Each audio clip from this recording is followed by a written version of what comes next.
Hello दोस्तों, नमस्कार। कैसे आप लोग? आशा है कि आप लोग बहुत अच्छे होंगे। चलिए दोस्तों, आज बात करते हैं यूजीसी नेट पेपर फर्स्ट। दोस्तों, पेपर फर्स्ट में अगर देखा जाए तो टोटल आपके जो है 10 यूनिट है।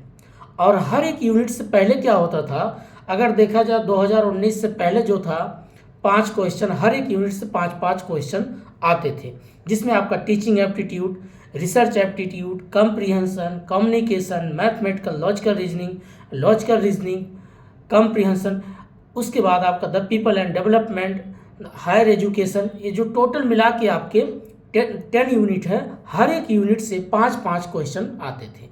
अब क्या कर दिया कि आपको पता चला मैथ से कभी 5 के बजाय 7 क्वेश्चन कर सकता है, डीआई से भी हो सकता है 5 के बजाय 8 क्वेश्चन कर दे। अब इसका कोई एक क्राइटेरिया निश्चित नहीं है। आपका पहले कंप्रीहेंशन से 5 होता था, अब हो सकता है उसको बढ़ा दे। किसी का रेशियो बढ़ाएगा, किसी को घटाएगा, ये तो करेगा दोस्तों। बट हमें क्या करना, हर एक यूनिट को अच्छे तरीके से पढ़ना चाहिए, जिसमें आपका टोटल जो पहला यूनिट अगर देखते हैं टीचिंग एप्टीट्यूड, तो टीचिंग एप्टीट्यूड में हमें क्या क्या पढ़ना होता है। पहले उसके बेसिक कॉन्सेप्ट को समझो, उसके मेथड को समझो, मेथड्स मतलब उसकी विधि क्या है, उसके लेवल को समझो, उसके जो है बेसिक आईसीटी सपोर्ट मटेरियल क्या है, इवेल्युएशन क्या है, प्रिंसिपल ऑफ टीचिंग क्या है, अफेक्टिव ऑफ टीचिंग क्या है। ये जितने उसके हर एक कॉन्सेप्ट है, अगर आपने अच्छे से तैयार किया है तो टीचिंग एप्टीट्यूड में आपको कोई दिक्कत नहीं होना चाहिए। कुछ उसमें होता फैक्चुअल चीज़ें, बाकी आपका थ्योरिकल चीज़ें सब कुछ है। अब जो सपोज करिए आप एक टीचर हो, अपने आप पे कल्पना करो, आप अध्यापक हो या प्रोफेसर हो, तो आपको टीचिंग पढ़ने की क्या ज़रूरत है। टीचिंग इसीलिए पढ़ाया जाता है कि आपके अंदर छोटा बच्चा है तो कैसे आप पढ़ाएंगे।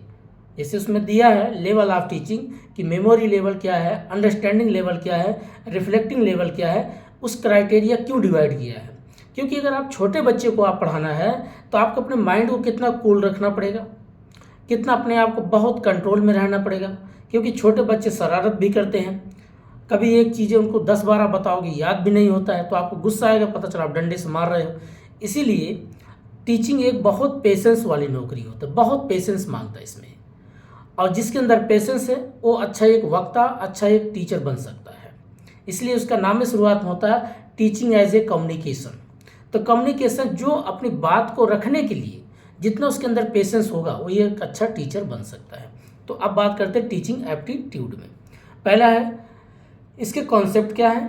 कॉन्सेप्ट का मतलब होता है अगर आप अपनी बात को किसी को अच्छे तरीके से समझा देते हो, अब समझा मतलब उसको बता देते हो, चाहे लिख करके या आप बोल करके, दोनों तरीके से वर्बल एंड नॉन वर्बल दोनों तरीके से अगर आप उसको समझाने के योग्य हो तो आपके अंदर एज ए टीचिंग का कम्युनिकेशन एज ए कॉन्सेप्ट दिखता है।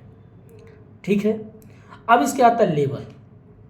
लेवल अगर देखा जाए तो टीचिंग का बेसिक 3 लेवल है, मेमोरी लेवल, अंडरस्टैंडिंग लेवल और reflecting level. Memory level means क्या होता है, जब किसी छोटे बच्चे को आप पढ़ाते हैं क्लास 1 से लेकर के क्लास 5 तक का। अब क्लास 1 से क्लास 5 तक के बच्चे को अगर आप पढ़ाएंगे तो आपको कितना पेशेंस रखना पड़ेगा। तो आप उसको क्या करते हैं, उसके दिमाग में डाटा फीड करते हैं, उसको याद कराते हैं। जैसे टेबल है 2 1 जा 2, 2 2 जा 4, ये की चीज़ें उसको आप याद कराते हैं। ऐसे ही दूसरा लेवल आपका आता है अंडरस्टैंडिंग लेवल। जब बच्चा 6ठी क्लास से 6 क्लास से लेकर के 12th क्लास पहुंच जाता है तो उसको बोलते हैं अंडरस्टैंडिंग लेवल। अंडरस्टैंडिंग लेवल में क्या होता है दोस्तों कि अब बच्चा लिखने लायक भी हो गया, समझने लायक भी हो गया है, अब वहाँ पर उसको किसी भी चीज़ को रटाने की ज़रूरत नहीं है। और तीसरा आपका आता है रिफ्लेक्टिंग लेवल। रिफ्लेक्टिंग लेवल मतलब जब बच्चा एक प्रकार से 12th पास करके अब केस में आगे बीए कर रहा, बीकॉम कर रहा, बीएससी कर रहा था तो ग्रेजुएशन कर रहा है।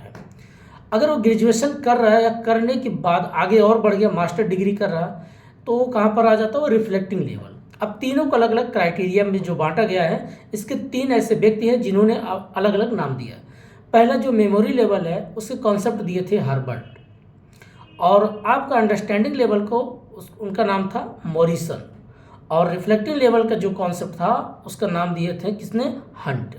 तो कभी कभी क्वेश्चन मैचिंग करने का पूछता है। फिर इसके पूछते हैं कैरेक्टरिस्टिक ऑफ टीचिंग।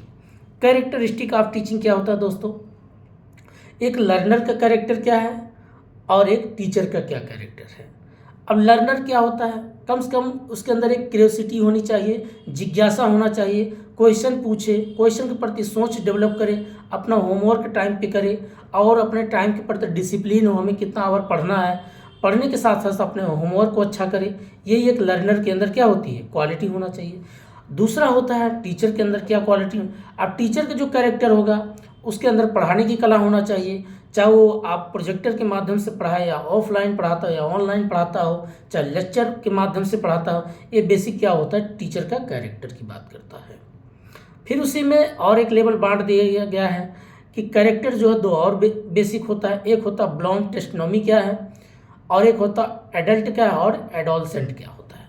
ब्लॉन्ड टेस्टोनॉमी क्या है दोस्तों, इसका जो बांटा गया है इसके 3 बेसिक आधार है।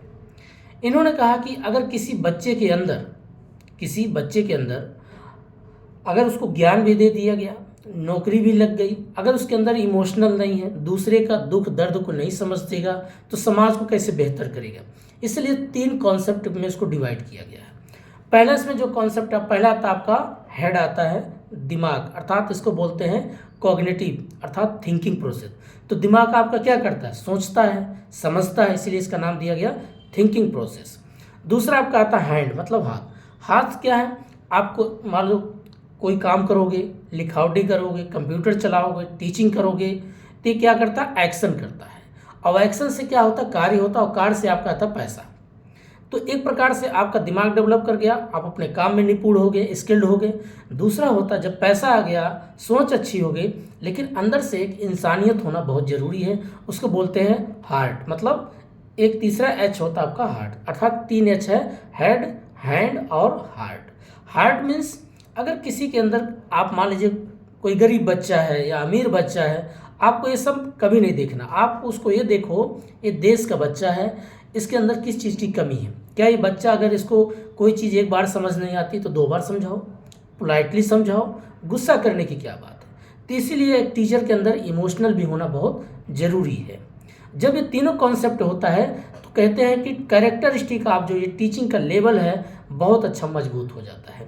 इसी में 2 क्राइटेरिया और बांटा गया है, एक होता है एडोलसेंट, एक होता है अडल्ट। एडोलसेंट वो होता है जो बच्चा क्लास 1 से लेकर के 6 क्लास तक का है, तो इसको बोलते हैं एडोलसेंट। अभी छोटा बच्चा है, अभी छोटा छोटा गलतियां भी करेगा, शरारत भी करेगा, तो इसको क्या करते हैं, इसका अलग क्राइटेरिया बांट दिया। एडल्ट क्या होता है, जब वो 7 साल से लेकर के आपका 18 साल तक का बच्चा है, तो एक प्रकार से अब एडल्ट हो गया, चीज़ों को समझने लायक हो गया, या 18 प्लस हो गया, तो उसको 12वीं क्लास, 6ठी क्लास से 12वीं क्लास तक का एडल्ट, और 1 क्लास से लेकर के 5 तक का ये होता है आपका एडोलसेंट।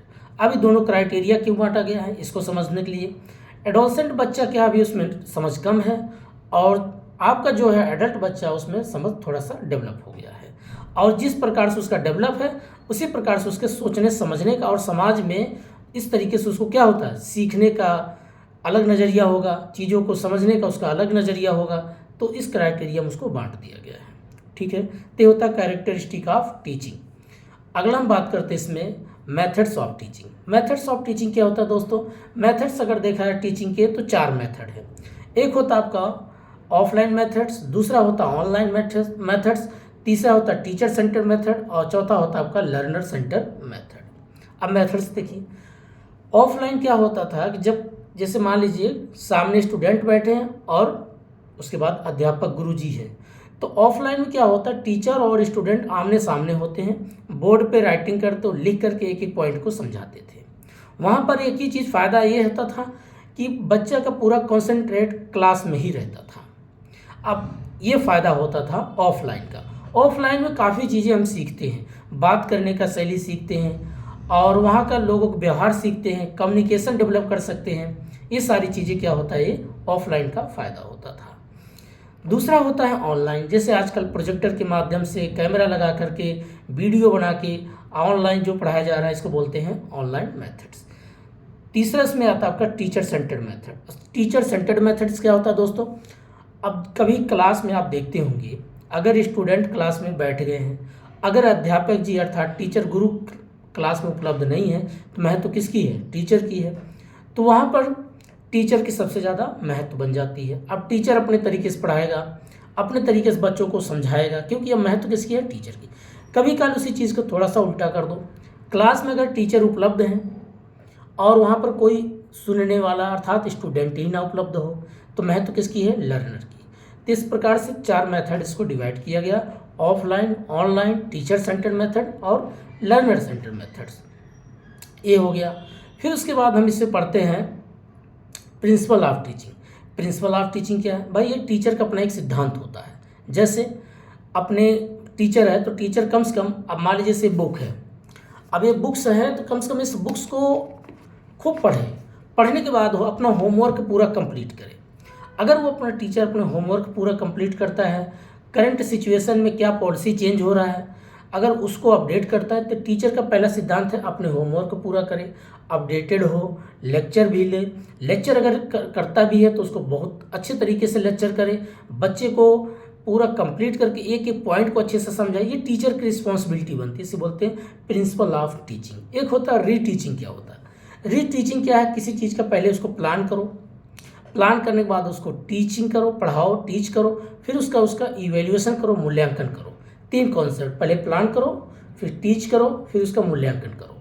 अगर पता चला आपने किसी कोई बात समझाया या बताया, अगर नहीं समझ में आती, फिर से उसको प्लान करो, फिर से उसको टीच करो, फिर उसको इवेल्युएशन करो। इसी को बोलते हैं टीचिंग कॉन्सेप्ट अर्थात री टीचिंग कॉन्सेप्ट। अगला इसमें आता है आपका इफेक्टिव ऑफ टीचिंग। इफेक्टिव मतलब जैसे कहते हैं प्रभावित होना। प्रभावित तभी होगा जब आपके सामने एक लर्नर और टीचर दोनों उपलब्ध होंगे, तभी कोई चीज़ प्रभावित होगा। अगर मैं वीडियो बना के अपलोड कर रहा हूँ, अगर आप मेरी बात को नहीं सुनेंगे, नहीं देखेंगे, तो क्या इफेक्ट करेगा? नहीं करेगा। अगर कोई, आज के जैसे दौर में लोग एक दूसरे से बात नहीं करते क्योंकि ऐसी मानसिकता होगी, लोग बिजी हैं, अच्छी बात है। अगर एक सामने वाला कोई बात कुछ कह रहा है और दूसरा वाला उसकी बात को सुन रहा है, तो बात क्या होगा? प्रभावित होगा। अगर एक कह रहा है और इसकी बात को इग्नोर कर रहा है, इधर उधर कभी मोबाइल चला रहा है, कभी मोबाइल चलाते चलाते कभी इग्नोर करके बात झूठी किसी बात पे करने लग गया, ये कुछ बोल रहा है, इसकी बात को नहीं सुना जाएगा, तो क्या ये बात इफेक्टिव होगा? नहीं होगा। इफेक्टिव का मतलब है अगर टीचर क्लास में पढ़ा रहा है तो स्टूडेंट उसकी बात को सुन रहा है, तभी टीचिंग क्या होता है? इफेक्टिव होता है, तभी प्रभावित होता है। ये बेसिक चीज़ को समझना बहुत जरूरी है। इसमें 2 व्यक्ति को, 2 लोगों का होना बहुत कंपलसरी है, मतलब एक टीचर होना और एक स्टूडेंट होना। ये होता है आपका इफेक्टिव ऑफ टीचिंग। फिर उसके बाद हम पढ़ते इसमें आपका model of teaching. Model of teaching क्या होता है दोस्तों? इसके बेसिक अगर देखा जाए, मॉडल ऑफ टीचिंग को इसको 3 भागों में बांटा गया है। एक होता है पेडागोजी, दूसरा होता है एंड्रागोजी, तीसरा होता है आपका हेटागोजी। पेडागोजी मीन्स क्या होता है कि जैसे क्लास 1 से लेकर के क्लास 8 तक के जो बच्चे होते हैं, वहाँ पर टीचर क्या करता है? बच्चों के साथ रहता है, उसको हर एक पॉइंट को पढ़ाता रहेगा, समझाता रहेगा। इसको बोलते हैं पेडागोजी। अर्थात टीचर और स्टूडेंट दोनों का कॉम्बिनेशन है। कॉम्बिनेशन मतलब कोरिलेशन, एक रिश्ता ऐसा है कि अब जैसे छोटा बच्चा, आप उसको पढ़ा रहे हैं, तो आपका दायित्व बनता है कि तब तक उस बच्चे को पढ़ाओ जब तक उसको याद ना हो जाए। ये होता है पेडागोजी। और कब तक? क्लास 1 से लेकर क्लास 5, फिर क्लास से 6 से लेकर के क्लास 8 तक का, ये जितना आप देखो तो ये होता है पेडागोजी। दूसरा होता है एंड्रागोजी। एंड्रागोजी में क्या होता है?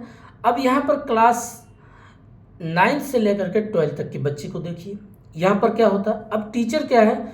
हमेशा बच्चे को नहीं पढ़ाता कि बेटा अब लिखो, ये लेटर है, लेटर की स्पेलिंग लिखो, या ETTER, अब ये सब नहीं समझाएगा। अब उसको पता है कि बच्चे में इतनी समझ आ गई है, अब वो चीज़ें लिख भी लेगा, पढ़ भी लेगा और हमको बता भी देगा।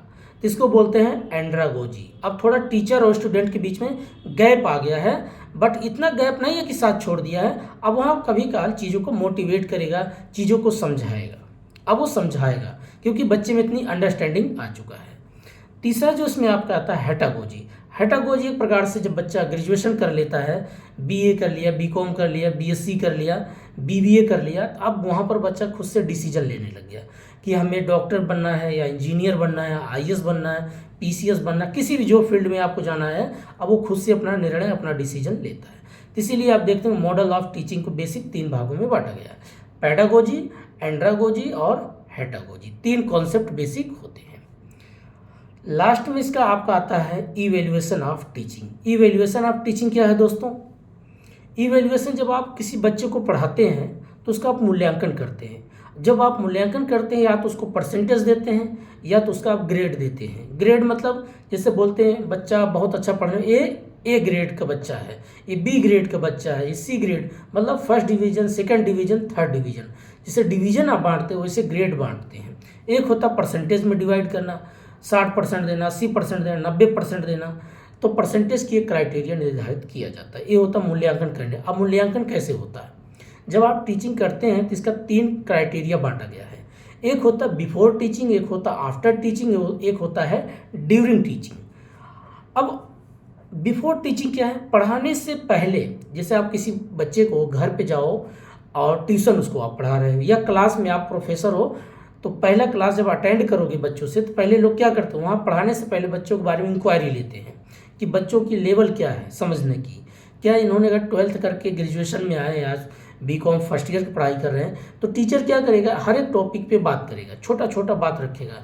अगर उस बच्चे को लगता है कि चीज़ें समझ में आ गई और बच्चे ने अच्छा रिप्लाई किया, तो टीचर अपने हिसाब से एक क्राइटेरिया सेट करेगा कि इस क्लास में बच्चे मतलब सेकंड डिवीजन के हैं या फर्स्ट डिवीजन के हैं। एक रेशियो अपने तरीके से क्या करता है, वो सेट करते हैं, एक मूल्यांकन करता है। अब उसमें जो पढ़ाने से पहले लोगों से इंक्वायरी लेना उसको बोलते हैं बिफोर टीचिंग। अब बीच में जब पढ़ाना शुरू करता है, पढ़ाने के बीच बीच में क्वेश्चन पुटअप करते रहते हैं, पूछते रहते हैं, उसको बोलते हैं ड्यूरिंग टीचिंग। ठीक है दोस्तों, ये होता है आपका ड्यूरिंग टीचिंग कि पढ़ाते पढ़ाते बीच में क्वेश्चन पूछना शुरू कर देना। उसके बाद होता है आफ्टर टीचिंग। जब आप बच्चे को पढ़ा देते हैं तो उसके बाद आप दूसरे दिन तीसरे दिन क्या करते हैं, उसका टेस्ट लेते हैं कि बच्चा कितना पढ़ा है, क्या इसको याद है कि नहीं है। तो जो आप टेस्ट लेंगे, चाहे परसेंटेज बेस पे उसका नंबर देंगे या चाहे ग्रेड बेस पे देंगे, उसको बोलते हैं आफ्टर टीचिंग। ठीक है, तो एक होता है बिफोर टीचिंग, आफ्टर टीचिंग और ड्यूरिंग टीचिंग। तो 3 तरीके से इसको मूल्यांकन किया जाता है। ये बेसिक आपका हो जाता है टीचिंग एप्टीट्यूड का, यही आपका। और इसमें एक और टॉपिक है आईसीटी सपोर्ट मटेरियल। क्या होता है टीचिंग का? आईसीटी सपोर्ट मटेरियल में क्या होता है, जैसे आप देखते होंगे जब आप पढ़ाते हैं तो आजकल जैसे कैमरा हो गया, डिजिटल बोर्ड हो गया, तो ये सारी चीज़ें क्या कर रही है, आपकी टीचिंग सपोर्ट कर रही हैं। तो बस यही सारी चीज़ें आपको बताना है कि इसमें इंटरनेट की भी हमें सहयोग होती है, कैमरा की भी सहयोग होती है। तो ये बेसिक चीज़ें आपके क्या होता है, टीचिंग सपोर्ट मटेरियल है। इसमें कुछ और ऑनलाइन के जो सिस्टम था दोस्तों, थोड़ा सा मैं बीच में उसको इंडिकेट नहीं किया, बता देता हूँ। ऑनलाइन मेथड्स जो होता है उसमें बेसिक 2 चीज़ें और जुड़ा है, जो आजकल स्वयं क्या है, स्वयं प्रभा क्या और मॉक्स क्या है। स्वयं ये 2017 में लाया गया गवर्नमेंट। जो गरीब बच्चे हैं या जिनके पास आजकल डीटीएच कनेक्शन लगा होता है, तो घर बैठे अपना पढ़ाई कर सकते हैं। तो ये जो घर बैठे पढ़ाई बच्चे करते हैं उनके लिए गवर्नमेंट फ्री जो है एजुकेशन देता है, डीटीएच। इसमें पहले 32 चैनल थे, अब उसमें 80 चैनल कर दिया, कभी बढ़ाता रहेगा घटाता रहेगा। काफ़ी इसमें जो है आपका क्लास आते रहते हैं, क्लास 1, क्लास 12, क्लास ग्रेजुएशन, हर एक का सब्जेक्ट अलग अलग क्लास चलते रहते हैं। तो गवर्नमेंट ने चलाया है ऑनलाइन, जिसको बोलते हैं स्वयं प्रभा। एक होता है मॉक्स। क्या होता है, जिसको बोलते हैं मैसिव ओपन ऑनलाइन कोर्स। एक प्रकार से ये भी गवर्नमेंट ने ऑनलाइन कोर्स चलाया हुआ है। तो ये हमने जो सारी बातें किया, क्या क्या किया, पहले कॉन्सेप्ट को समझा, फिर लेवल को समझा, फिर इसके इफेक्टिव क्या है, इसके मेथड्स क्या हैं, इसके प्रिंसिपल क्या हैं, और इसके इवेल्युएशन क्या, और इसके आईसीटी सपोर्ट मटेरियल क्या है। ये था आपका टीचिंग एप्टीट्यूड का। ठीक है दोस्तों, अब हम बात करते हैं दूसरा इसमें रिसर्च एप्टीट्यूड। ठीक है दोस्तों, तो दोस्तों रिसर्च एप्टीट्यूड में हमें क्या क्या पढ़ना होता है। पहला चीज़ इसमें आता है बेसिक, इसके कॉन्सेप्ट को समझो। रिसर्च क्या है? रिसर्च मतलब किसी चीज़ का पुनः खोज करना। ठीक है, अब इसमें पुनः खोज कैसे करोगे? जैसे आपने देखा होगा पहले 1600 सेट मोबाइल चलती थी, 1200 सेट मोबाइल चलती थी। उसी मोबाइल पे क्या हुआ, लोगों ने प्रॉब्लम ढूंढा कि बार बार इसका कीपैड ख़राब हो जाता है, कभी इसकी माइक ख़राब हो जाती है, कभी इसकी जो बैटरी है, बैटरी के पीछे आपने लगाए होंगे उसमें कागज़ वगैरह लगाते थे बढ़िया, तो फिर उसको टाइट करके इसे बंद करते, तब जाके वो क्या होता था, नोकिया की जो आपकी मोबाइल होती थी जिसमें ऐसे करके हाथ जोड़ के आता था। इस तरीके से क्या होता, पुराने दिन याद आते होंगे आपको कि जो आपने सारा काम किया होगा अब उसी प्रॉब्लम को किसी ने समझा कि ऐसी बैटरी बनाते हैं कि अब बार बार ना उसको निकालना है ना लगाना, एक ही बार में लगाओ, लिथियम की बैटरी रहेगी, एक बार चार्ज करो और कम से कम ये 2 दिन 3 दिन चलती रहेगी। अब ये कोई इसमें ये नहीं है कि बैटरी निकालो फिर लगाओ, ये सब कोई सिस्टम नहीं, सिम निकालो सिम लगाओ, ऐसा कुछ नहीं। अब एक बार में सिम लगाओ, एक बार बैटरी लगा रहेगा, हमेशा चलता रहेगा। अब इसकी बैकअप बैटरी भी काफ़ी 2 दिन 3 दिन तक चलती रहेगी। तो किसी ने इस चीज़ को समझा, उस पर रिसर्च किया। आप देखिए स्मार्टफोन मोबाइल आ गया, आईफोन आ गया, वन प्लस आ गया, सैमसंग आ गया, मेट्रोला, नए नए कितनी प्रकार की मोबाइलें मार्केट में उपलब्ध हो गई। ये रिसर्च का ही देन है। अब रिसर्च जब आप करते हैं तो इसके पहला होता मेथड्स, दूसरा इसके कैरेक्टर्स, तीसरे इसके टाइप्स, फिर इसके बाद होता है स्टेप ऑफ रिसर्च, फिर उसके बाद होता है ICT support material research, ethics of research. ठीक है दोस्तों। और एक होता पॉजिटिविज्म एंड पोस्ट पॉजिटिविस्टिक। ये बेसिक आपका टॉपिक है, एक एक करके समझते हैं। रिसर्च का मतलब है किसी भी चीज़ पे फिर से एक नया चीज़ खोज करना, एक नया चीज़ का खोज करना, उसे बोलते हैं रिसर्च। रिसर्च मतलब पुनः खोज करना। ठीक है। अब जैसे मान लीजिए आपके पास मोबाइल है, तो आप सोचते होंगे कि अभी भी मोबाइल को और एक मॉडिफाई किया जाए, एक नया चीज़ ऐसा करते हैं कि इसकी बार बार बिजली से चार्ज करने के बजाय इसको सौर सिस्टम से जोड़ देते हैं कि बाहर धूप में रख देंगे, अपने आप फुल चार्ज हो जाएगा। तो अगर ये भी आप रिसर्च करेंगे तो आपका नया कुछ चीज़ इसमें दिखेगा, तो आपका क्या होगा, नाम जुड़ जाएगा, आपने नया चीज़ का आविष्कार किया, नया चीज़ समाज को दिया है। यही होता है आपका रिसर्च। आप अगर कॉमर्स के स्टूडेंट हैं तो जैसे होता कभी काल लोग टैक्स की पॉलिसी को कहते हैं डायरेक्ट टैक्स दिया जा रहा है, इनडायरेक्ट टैक्स दिया जाए, ऐसा कौन सा चीज़ बना दे जिसमें सारा टैक्स एक साथ इंक्लूसिव हो जाए, जुड़ जाए, इकट्ठा हो जाए। ऐसे ही अगर आप रिसर्च पे काम करोगे तो देश के लिए कुछ नया दोगे। अब पहले दूसरी बात करते हैं इसमें हम, इसके मेथड्स क्या है। रिसर्च के मेथड्स होते हैं 4। एक होता है क्वांटिटेटिव, एक होता है क्वालिटेटिव, एक होता है डिस्क्रिप्टिव, एक होता है हिस्टोरिकल। क्वांटिटेटिव मीन्स क्या है, क्वांटिटेटिव होता है जनरल टू पर्टिकुलर। अब जनरल से पर्टिकुलर की बात होता है, जैसे सामान्य से सब लोग बातें जानते हैं कि भाई मेरे पास मोबाइल है और लोगों के पास मोबाइल है। किसी ने उस मोबाइल में अब एक रिसर्च किया कि मैं जो है मोबाइल को चार्ज करने की बिजली से नहीं, मैं अब सौर ऊर्जा से अर्थात सूर्य के प्रकाश से इसको चार्ज करूँगा।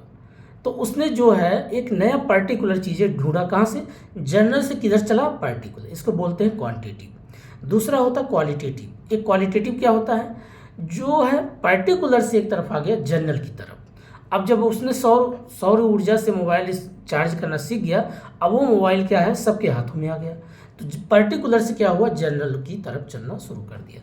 तो क्वांटिटेटिव हो गया, क्वालिटेटिव हो गया, इसको डिडक्टिव बोलते हैं और इंडक्टिव कहते हैं।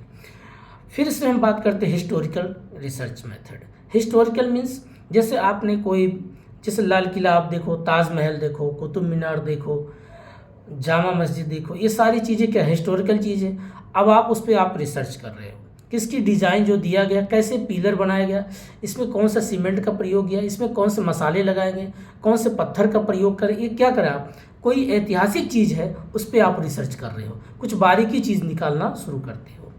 ये होता आपका हिस्टोरिकल रिसर्च। एक होता आपका डिस्क्रिप्टिव। डिस्क्रिप्टिव मीन्स होता पहले से ऑलरेडी कोई रिसर्च करके रखा है, आपने क्या किया, उस चीज़ को पढ़ करके उसमें से कुछ प्रॉब्लम ढूंढा, फिर नया चीज़ें आप करना शुरू कर देते हो। वो पहले से ही वर्णन है। जैसे किसी ने कहा कि इस मोबाइल तो सबके पास है मगर मैं इसमें सौर ऊर्जा का सोच रहा हूँ, तो आपने उस पुरानी चीज़ों को पढ़ा, उसमें कुछ नया चीज़ें ढूंढना शुरू किया, उसको बोलते हैं डिस्क्रिप्टिव रिसर्च। ये होता है आपका मेथड्स ऑफ रिसर्च। दूसरा इसमें हम बात करते हैं पॉजिटिविज्म क्या है, पोस्ट पॉजिटिविस्टिक क्या है। पॉजिटिविज्म होता है दोस्तों जिसको हम लॉजिकली बात करते हैं। लॉजिकली मतलब तार्किक। तार्किक मतलब ये होता है कि जैसे अगर मान लीजिए कि कहते हैं कि टेम्परेचर ज़्यादा बढ़ेगा तो गर्मी बढ़ेगा, टेम्परेचर कम होगा तो ठंड होगा। ये क्या हो रहा है, किसी एक के चेंज होने से दूसरे पे क्या प्रभाव पड़े, अर्थात एक दूसरे से जो कनेक्शन जुड़ा होता है इसको बोलते हैं लॉजिक, तार्किक। कहते हैं ना कि किसी बात का किसी से जुड़ाव होना चाहिए, है ना, इसको बोलते हैं लॉजिक। दूसरा इसमें आपका आता है लॉजिक के बाद नेक्स्ट आपका आता है पोस्ट पॉजिटिविस्टिक। पोस्ट पॉजिटिविस्टिक क्या होता है, जो पहले से साइंटिफिक तरीके से लोग बात करते थे। साइंटिफिक मतलब क्या है कि किसी ने बोल दिया कि ठीक है धूप होगी तो जो है पहाड़ी एरिया, मैदानी एरिया, डेजर्ट एरिया गर्म हो जाती है। ये बात ठीक है, वो साइंटिफिक करके बोल दिया। लेकिन कुछ ऐसे एरिया होते हैं कि धूप होने के बाद भी वहाँ पता चला ठंडी ठंड रहती है। अब इसमें क्या हो रहा है, तो इसमें क्या हुआ, वहाँ साइंस थोड़ा सा फेल हो जाता है। जब उसमें आप तर्क जोड़ते हैं तो बोला जाता है कि हम तर्क को ज़्यादातर वैल्यू देंगे ना कि साइंस के। किसी ने कहा नहीं, साइंस और तर्क दोनों एक साथ जोड़ो तो उसको बोलते हैं पॉजिटिविज्म। तो होता पॉजिटिविस्टिक पॉजिटिविज्म। ये बेसिक चीज़ को आपको समझना पड़ता है। अगला हम इसमें बात करते हैं characteristic of research. Characteristic of research क्या होता है, इसके टोटल 12 होते हैं। जैसे ऑब्जेक्टिव ऑफ रिसर्च क्या है, आप जब कोई काम करोगे तो कोई न कोई आपका ऑब्जेक्ट होना चाहिए, कोई उद्देश्य होना चाहिए। फिर उस उद्देश्य को पूरा करने के लिए कंसिस्टेंसी होना चाहिए, लगातार काम करना पड़ेगा। फिर होता है इसमें एक्यूरेसी होना चाहिए, एक सटीकता होनी चाहिए। फिर उसमें अगला आपका आता है क्वांटिटेटिव होना चाहिए, क्वालिटी होना चाहिए, एफिशिएंसी होना चाहिए। हर एक बात की उसमें बारीकी अध्ययन करता है। फिर इसमें होता है आपका types of research. Types of research में आपका क्वांटिटेटिव होता है, क्वालिटेटिव होता है, डिडक्टिव होता है, इंडक्टिव होता है, हिस्टोरिकल होता है, जैसे मैथड्स है वही सारी चीज़ें यहाँ भी है। उसके बाद डिपेंडेंस होता है, इंडिपेंडेंस होता है, वेरिएबल होता है, नॉन वेरिएबल होता है। ये बेसिक चीज़ें आपके होते हैं टाइप्स ऑफ रिसर्च।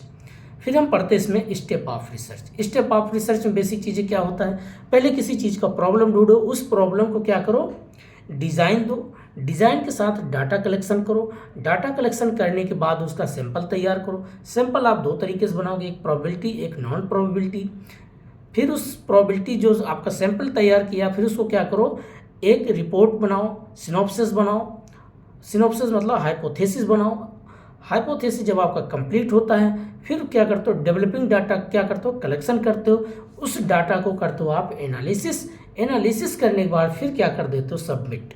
तो फिर से बताते हैं, पहले प्रॉब्लम को करो डिज़ाइन, डिज़ाइन के साथ करो डाटा कलेक्शन, डाटा कलेक्शन के बाद करो उसका सैंपल तैयार हो गया तो उसको बनाओ रिपोर्ट, प्रपोजल तैयार करो।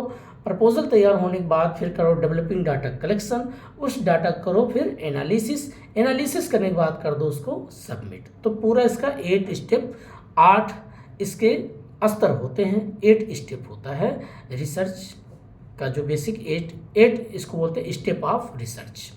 फिर उसके बाद इसमें आता है ICT support material research. ICT क्या है, आज के दौर में देखिए आप जब रिसर्च करते हो तो इसमें आईसीटी का बहुत इसमें ज़रूरत पड़ती है। भाई आपको डाटा कलेक्शन करना है, मान लीजिए आपके पास महंगी किताबें नहीं आ पा रही, तो आपने 250-300 का अपना मोबाइल रिचार्ज कराया और अलग अलग साइट से आपका क्या है, गवर्नमेंट के साइट से, यूनिवर्सिटी से जो पुरानी डाटा है उसको आप कलेक्शन इकट्ठा करते हैं। कुछ लोगों से मिल करके आप प्राइमरी तरीके से डाटा कलेक्शन करते हैं, कुछ सेकेंडरी तरीके से डाटा कलेक्शन करते हैं। अब प्राइमरी क्या है, जो लोगों से डायरेक्ट जाके बात करके डाटा कलेक्शन करते हो उसको प्राइमरी बोलते हैं। जब पहले से कोई ऑलरेडी डाटा कलेक्शन करके रखा है, आपने उसकी रिपोर्ट को पढ़ करके फिर वहाँ से आप जो डाटा लाते हो उसको बोलते हैं सेकेंडरी। ठीक है, तो ये आपका आईसीटी आज के दौर में देखिए बहुत सपोर्ट करता है। आपका कैमरा, मोबाइल, लैपटॉप, ये सारी चीज़ें क्या करती हैं, आपको पूरा सहयोग करती हैं। ठीक है, उसके बाद लास्ट में इसका आता है ethics of research. Ethics of research क्या है, एथिक्स कहता है कि आपके अंदर एक एप्टीट्यूड होना चाहिए, एटीट्यूड होना चाहिए, एक इंटीग्रिटी होना चाहिए। क्या होना चाहिए भाई, अगर पहले से किसी ने कोई चीज़ बनाया है तो उसका हमें कॉपी नहीं करना है। हाँ, उसकी चीज़ें पढ़ करके अगर उसमें कुछ प्रॉब्लम दिखती है तो आप उसको वहाँ से ढूंढ सकते हो। जैसे कोई व्यक्ति, मैं कुछ बात कह रहा हूँ, हो सकता है मेरे बोलने में कुछ प्रोनाउंसिएशन गलत भी हो सकता है, तो उसको आप क्या कर सकते हो, बोल सकते हो कि सर ये पॉइंट गलत थी, आप इस जगह ऐसे बात करते तो और अच्छा होता।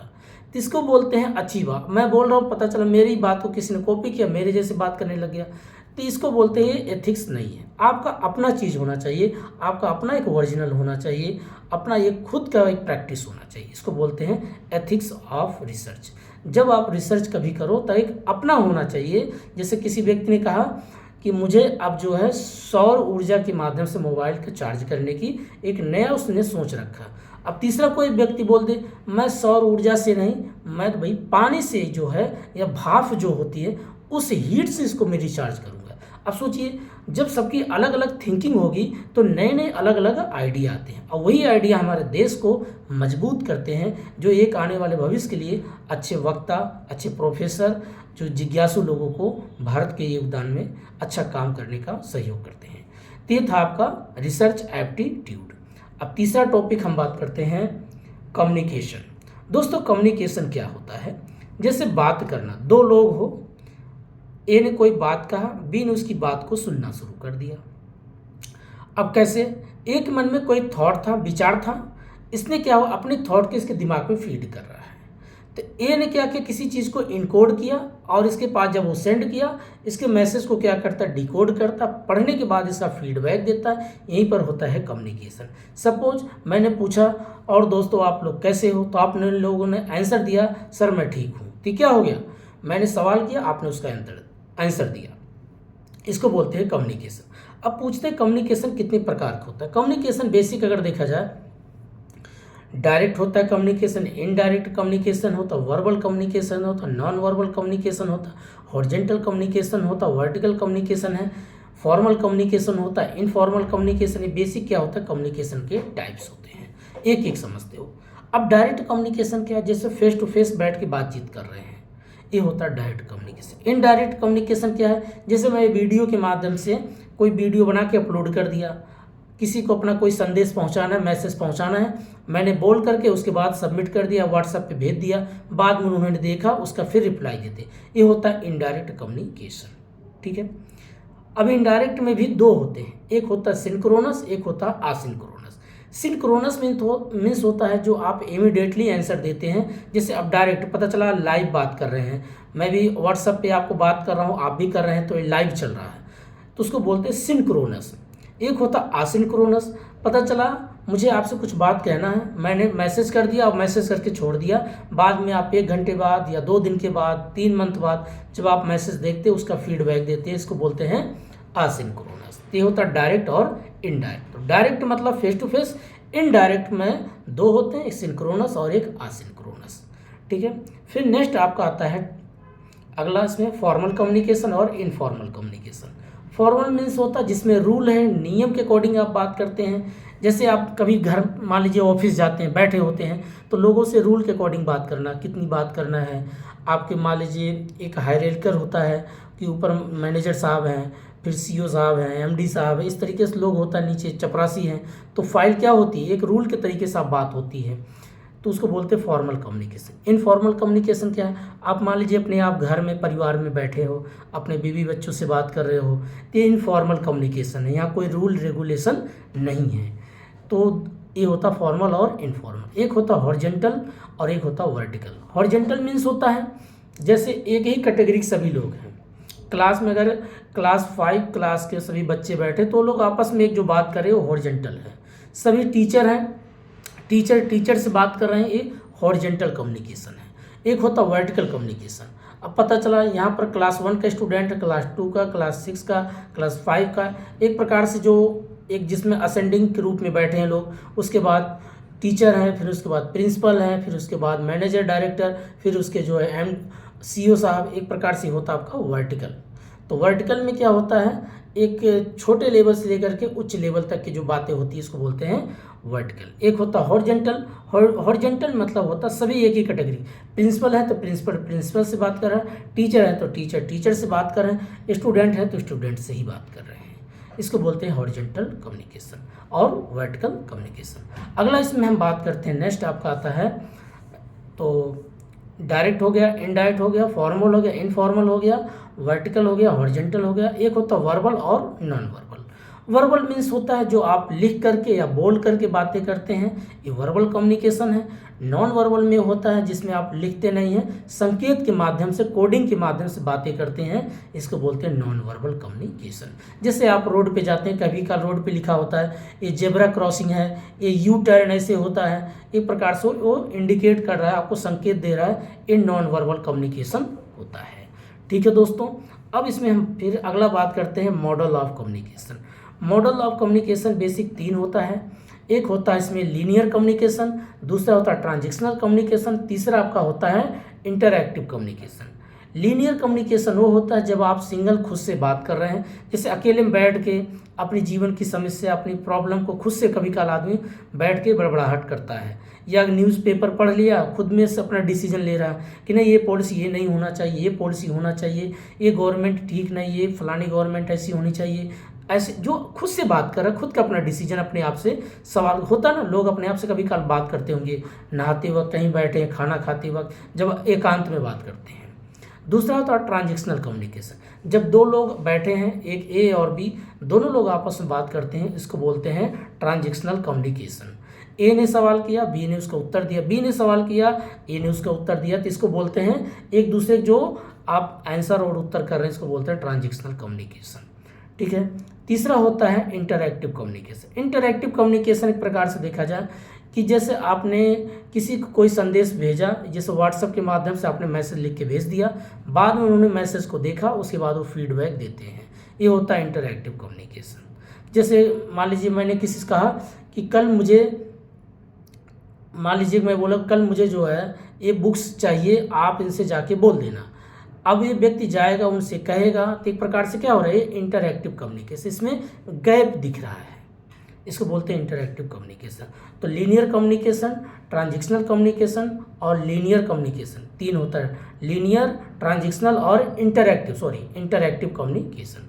तो इंटरैक्टिव मतलब होता है इसमें गैप आता है। फिर होता है लास्ट में पढ़ते हैं मास मीडिया कम्युनिकेशन।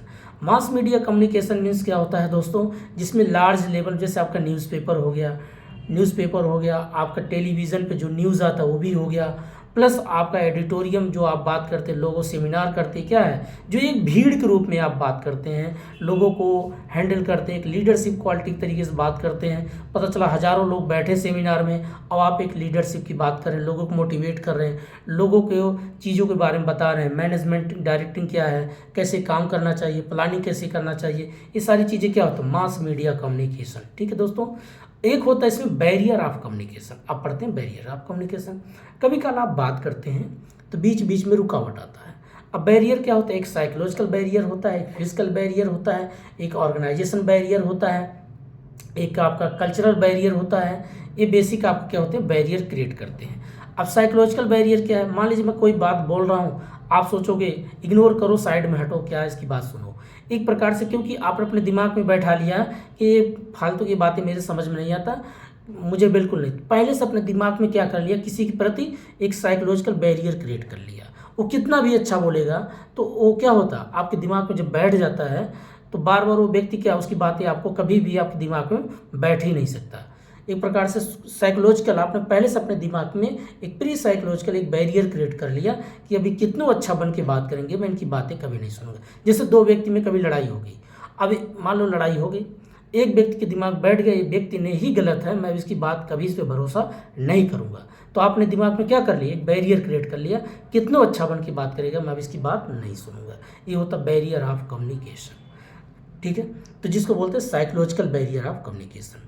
दूसरा होता है physical barrier. Physical barrier, suppose करो जैसे मैं मोबाइल से बात कर रहा हूँ, अचानक पता चला बैटरी जो है डिस्चार्ज हो गई, या इसका रिचार्ज खत्म हो गया, या अचानक से जब बैटरी डिस्चार्ज हो गई, बैठ गई, तो क्या हुआ, बैरियर क्रिएट हो गया, बात नहीं हो पाएगा। नेटवर्क पता छोड़ दिया, बैरियर हो गया। तो एक प्रकार से क्या हो गया, फिजिकल बैरियर हो गया। आप रोड पे जा रहे हैं, अचानक पुल टूट गया है, ये बैरियर क्रिएट हो गया है। आप जा रहे थे, अचानक पता चला आपकी बाइक खराब हो गई, आपका 4 व्हीलर खराब हो गया, बैरियर क्रिएट हो गया, इसको बोलते हैं फिजिकल बैरियर। ठीक है, अगला बात करते हैं organisation barrier. Organisation barrier means क्या होता है, जिसमें रूल होता है। अब पता चले आपको देश के मुख्यमंत्री से मुलाकात करना है, या डीएम साहब से बात करना है, प्रधानमंत्री से बात करना है, तो क्या आप वहाँ तक पहुँच सकते हैं? नहीं, क्योंकि बहुत से वहाँ रूल हैं। उस रूल क्या करती हैं, आप लिए एक बैरियर क्रिएट करती हैं, आप उनके पास नहीं पहुँच सकते। इसको बोलते हैं ऑर्गेनाइजेशन बैरियर। एक होता है कल्चरल बैरियर। कल्चरल मीन्स होता है संस्कृति। अब होता है संस्कृति मीन्स भाई साउथ का कल्चर अलग है और नॉर्थ इंडिया का कल्चर अलग है। देखा जाए तो उनका खान पान हमारे खान बहुत डिफरेंस होता है भाई। वो खाते हैं इडली सांभर डोसा, इधर लोग खाते हैं रोटी सब्जी दाल पनीर, ये सारी चीज़ें जो खाती हैं, तो उनके खान पान में हमारे खान पान में फ़र्क है। हमारी भाषा हिंदी है, उनकी भाषा कन्नड़। इसमें क्या होती है, एक बार लैंग्वेज को लेकर बैरियर हो जाती है, कल्चर को लेकर के बैरियर हो जाती है। चलो ये तो भारत है, अब भारत से बाहर जाओ, मान लीजिए आप चले जाओ अमेरिका में। अब अमेरिका का कल्चर देखिए, वहाँ 17 साल 18 साल का बच्चा जो होता है वहाँ पर इतना ओपन माइंड होता है, वाइन पीता है और बार में डांस करता है, उनकी अपनी लाइफ है। हमारे यहाँ 17-18 साल का बच्चा अगर ऐसा करेगा तो उसको डंडे पड़ेंगे, क्योंकि ये हमारी कल्चर ऐसी चीज़ को अलाउड नहीं करती है, उनकी कल्चर उनको अलाउड करती है। तो ये क्या हुआ, कल्चर बैरियर हो गया, लैंग्वेज हो गया। वहाँ का बच्चा अंग्रेजी बोल रहा है, यहाँ का बच्चा हिंदी बोल रहा है। अब हिंदी वाला ना उसको अंग्रेजी समझ में आ रहा, और अंग्रेजी वालों को ना तो हिंदी, और हिंदी वालों को ना तो अंग्रेजी समझ में आया। इसको बोलते हैं लिंग्विस्टिक बैरियर। तो ये होता है आपका बैरियर ऑफ कम्युनिकेशन। और अब इसमें हम पढ़ते हैं एक और टॉपिक, इसमें आपका होता है effective of communication. Effective of communication means होता है कि जैसे अगर जब तक दो लोग हैं और इन्होंने कोई अच्छी बात कहा और इनके दिमाग में बातें अच्छी बैठ गई, तो बोलेंगे अब बात क्या हुआ, प्रभावित हुआ।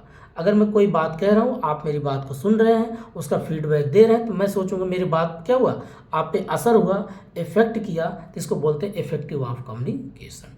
ठीक है दोस्तों, तो आज हमने टीचिंग, रिसर्च, कम्युनिकेशन की बात किया। अब जो है दूसरा वीडियो में लेके आऊँगा, हो चलो ये भी कर ही देते, एक और इसमें जोड़ देते हैं।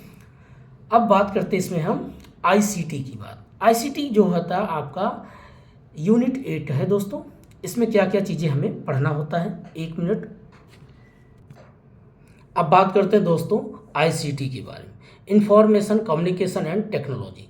दोस्तों आप लोग अगर देखते होंगे आज के दौर में जब आप एक प्रोफेसर बनते हैं तो आपको कंप्यूटर के बारे में नॉलेज होना बहुत ज़रूरी है, क्योंकि बिना कंप्यूटर के आज के समय में आप एक अच्छा टीचर कैसे बनेंगे, क्योंकि आपको डाटा कलेक्शन करना है, प्लस आपको अपना एक पीपीटी बनाना है। और जब पीपीटी आप बनाओगे तो क्या होता, पहले आप मान लीजिए चलो ऐसे किताब आप ले लो, इतनी मोटी किताबें, आप किताब लेकर के थोड़ी आप बच्चों को पढ़ाओगे। आज क्या हो गया, बस छोटा सा पेन ड्राइव है आपका, पूरा उसी में सारा किताब है समझो। आप पीपीटी बना लिया, वहाँ पर पेन ड्राइव लगाया, बढ़िया फर्स्ट क्लास, आप विजुअल कैमरा लग गया, उसके बाद आप डिजिटल कैमरे पे आप पढ़ा रहे हैं, तो आपका डिजिटल बोर्ड है, वहाँ पर आप पढ़ाते हैं। तो लेकिन हमें समझना क्या है, कंप्यूटर में क्या क्या पढ़ना होता है।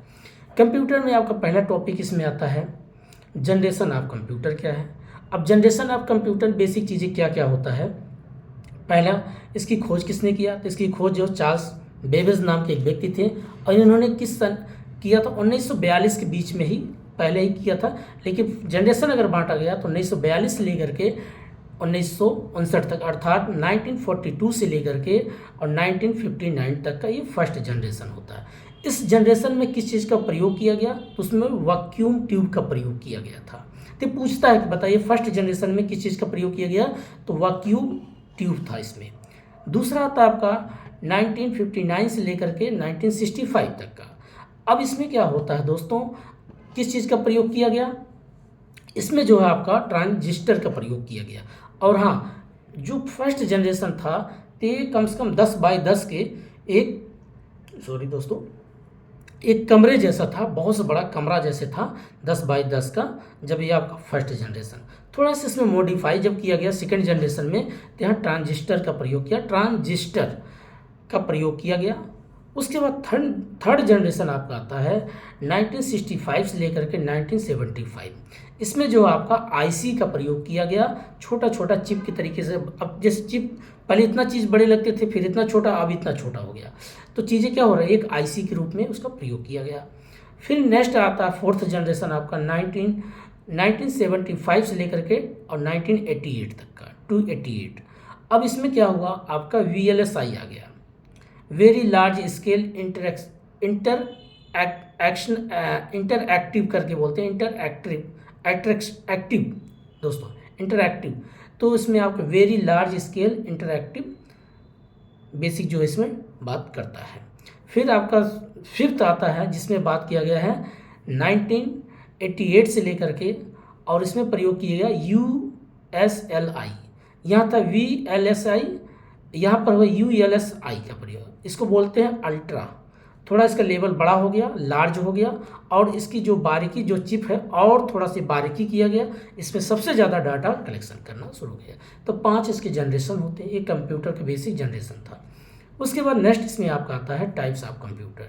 टाइप्स ऑफ कंप्यूटर में क्या क्या है, सुपर कंप्यूटर क्या है, हाइब्रिड कंप्यूटर क्या है, डिजिटल कंप्यूटर क्या है, मेनफ्रेम कंप्यूटर क्या है, एनालॉग कंप्यूटर क्या है, एक कंप्यूटर को बांटा गया। अब जैसे सुपर कंप्यूटर है, सुपर कंप्यूटर का मेन मकसद क्या होता है? मौसम को देखना, पृथ्वी के चारों तरफ जो ऑर्बिट घूमते रहना, चेक करना कि भाई कोई ऐसा तारा तो टूट के नहीं तो पृथ्वी से टकरा जाएगी, या कहीं ऐसे कोई ग्रह तो नहीं है कि अपनी अक्ष को छोड़ करके दूसरे अक्ष में किसी में ना चला जाए।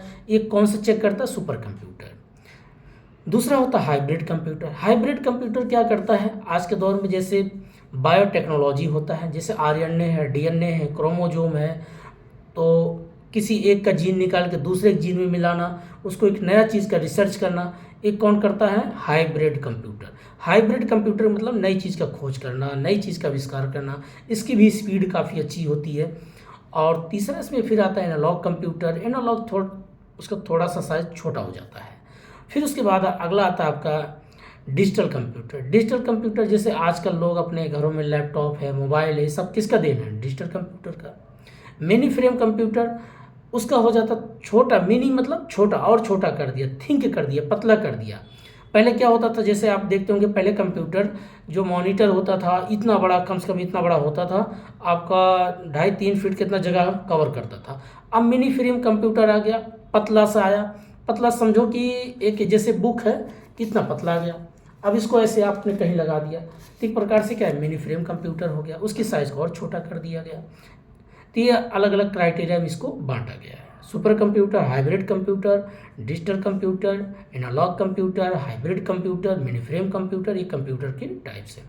फिर कंप्यूटर में हम पढ़ते हैं सॉफ्टवेयर क्या, हार्डवेयर क्या। सॉफ्टवेयर वो चीज़ होती है जिसको ना तो हम छू सकते हैं ना देख सकते हैं, उसको बोलते हैं सॉफ्टवेयर। जैसे कोई व्यक्ति है, अब किसी व्यक्ति की उसकी सोच को आप ना तो टच कर सकते हैं ना देख सकते हैं, उसकी नॉलेज को ना तो आप देख सकते हैं और ना ही उसको टच कर सकते हैं। क्या है? सॉफ्टवेयर। हार्डवेयर क्या है? जिसको आप देख सकते हैं, छू सकते हैं और महसूस कर सकते हैं। अब मान लीजिए कंप्यूटर है, कंप्यूटर का पार्ट, कीबोर्ड को आप छू सकते हैं, देख भी सकते हैं। माउस है, उसको आप छू सकते हैं, देख सकते हैं। मॉनिटर है, उसको आप टच कर सकते हैं, देख सकते हैं। ये क्या है? हार्डवेयर हो गया। अब बात करते हैं इसमें अगला आपका आता है input device, output device. Input device वो होता है जिससे आप डाटा इन करते हैं, जैसे आपका कीबोर्ड हो गया, माउस हो गया, स्कैनर हो गया, ये सारी चीज़ें होती है आपके इनपुट डिवाइस। आउटपुट डिवाइस वो होते हैं जिस पे कोई चीज़ बाहर दिखती है, जैसे आपका प्रिंटर है, जब आप कोई चीज़ प्रिंट करते हैं बाहर आपका पेज आता है। स्पीकर है, आवाज़ सुनाई देता है। ये सारी चीज़ें क्या होते हैं? आपके आउटपुट डिवाइस। मॉनिटर है, मॉनिटर पे पता चला स्क्रीन पे आपने कोई चीज़ लिखा, उस पर दिखाई दे रहा है, क्या हो रहा है? ये आउटपुट डिवाइस।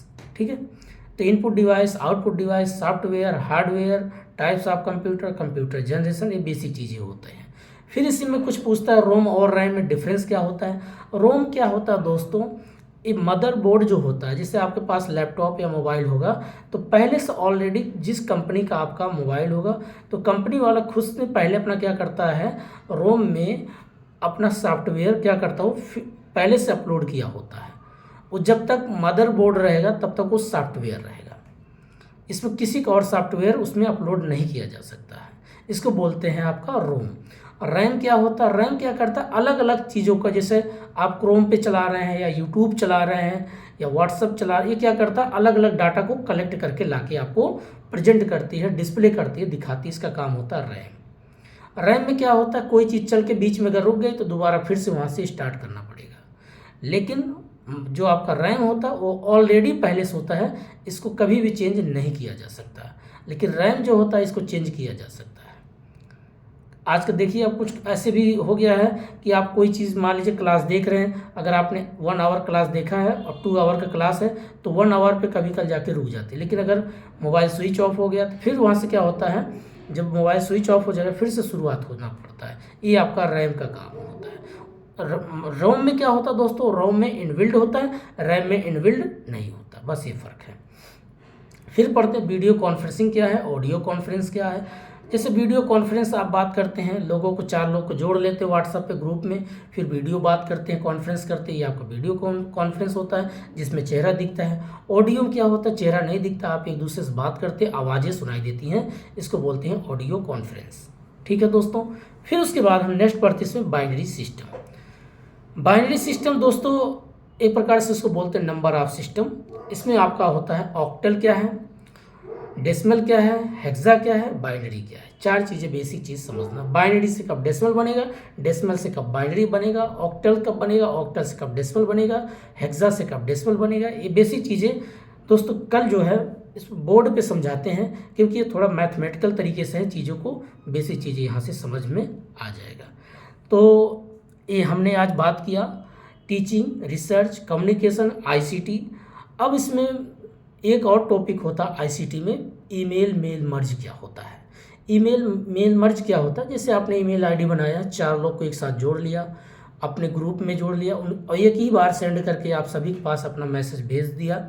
जैसे मान लीजिए आप क्लास में हो या स्टूडेंट हो और अपने दोस्तों के पास और अपने गुरुजी के पास, प्रिंसिपल साहब के पास कोई मैसेज भेजना है, आपने लिख दिया कि to the principal, I beg to say that I have been suffering from fever so I can attend the college. इस प्रकार से आपने अपना मैसेज करके लिख दिया, लेटर लिख दिया।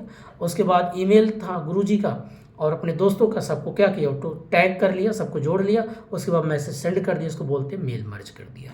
ठीक है दोस्तों, तो ये बेसिक था आपका कंप्यूटर का। कल हम बात करेंगे बाइनरी सिस्टम का। अब 2 वीडियो और लाएंगे, इसमें इसे कंबाइंड कर करके बात करेंगे। उसके बाद हम उसको द पीपल एंड डेवलपमेंट और हायर एजुकेशन, इस पे बात करेंगे। तो पीपल एंड डेवलपमेंट और हायर एजुकेशन पे बात करेंगे। और एक टॉपिक और इसमें जो छूटा होगा, इसमें आपका लॉजिकल रीजनिंग, ये 3 थ्योरिकल एक और करके बात करेंगे। बाकी 2 रह जाएगा आपका डीआई और मैथ, इसको बोर्ड पे समझाएंगे। तो दोस्तों आज इतना ही, तब तक के लिए नमस्कार, जय हिंद। मस्त होकर पढ़ाई करिए, और कब तक फार्म आएगा नहीं आएगा इससे ध्यान हटाइए, ध्यान लगाइए पढ़ाई पे। फार्म आना है, उसको होना ही एग्ज़ाम है, चाहे आज आए चाहे कल आए। वो अपना काम कर रहे हैं, आप अपने काम को बेहतर करिए, बस यही होना चाहिए। इधर उधर की अफवाहों से फंसिए कि नेगेटिव होगा कि पॉजिटिव होगा। जो आदमी, जो व्यक्ति, जो स्टूडेंट अपने काम पे भरोसा करता है, अपने आप पे भरोसा रखता है, वो चाहे नेगेटिव किया जाए चाहे पॉजिटिव किया जाए, उसे डजंट मैटर। उसका मेन मकसद है अपना अच्छा नंबर लाना, एग्ज़ाम को क्वालिफाई करना। ये मन में दृढ़ संकल्प लेके चलिए, अफवाहों से हटिए। लोग छोटे छोटे व्यूज़ के चक्कर में ऐसे ऐसे वीडियो बनाते हैं, आपके ध्यान को क्या करते हैं, हटाते हैं, कॉन्सेंट्रेट से हटाते हैं। ऐसे अफवाहों से बचिए। जो होना होगा सबके साथ होगा, किसी एक के लिए ऐसा नहीं है। तो दोस्तों आज इतना ही, तब तक के लिए नमस्कार, जय हिंद, शुभ रात्रि।